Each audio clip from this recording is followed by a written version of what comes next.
Hello, I'm James and I'm a Dyson engineer here within the robot team. Today I'd like to talk to you about our latest robot vacuum cleaner, the Dyson 360 Heurist, and a really exciting new feature which we call zoning.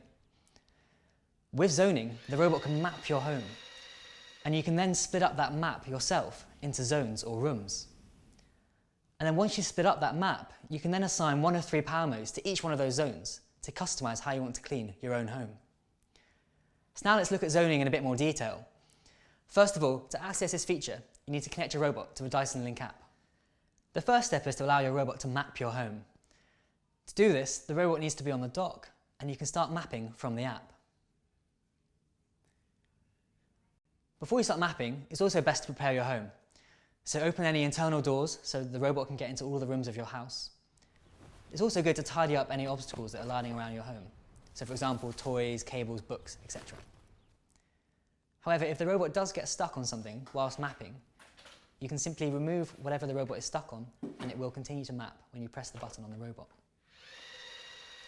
When the robot is mapping your home, it will follow the same cleaning navigation pattern as it would when it's normally cleaning, except it will also turn the brush bar and the vacuum off. This means it uses less power, so it means it can cover larger homes to generate a full map of your house. You can also map multiple floors of your house. This is really handy if you have a home with 2 or 3 floors. When mapping, you do need to start your robot from the dock. Once you've completed mapping, you can then manage your zones in the Dyson Link app. When you open up the map, you can rotate the map to suit your point of view. So for example, I like to orientate myself around the dock location, which you can see on the map. Once you've completed that, it's time to split the map up into zones. So doing this is easy. You can drop down lines or thresholds to split this map up.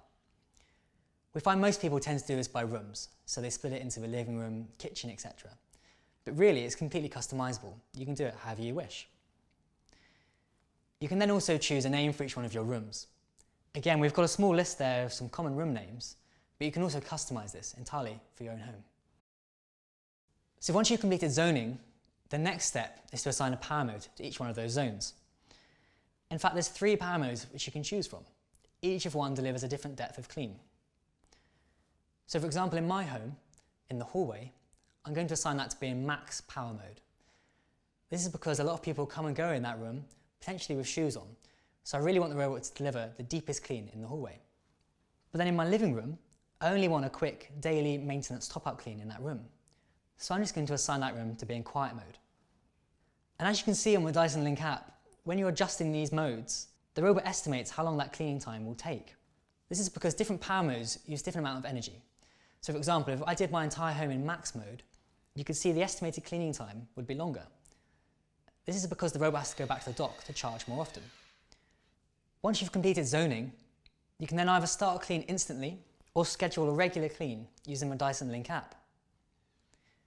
When the robot starts to clean, it will come off the dock and do a special maneuver to help it discover which zone it is in.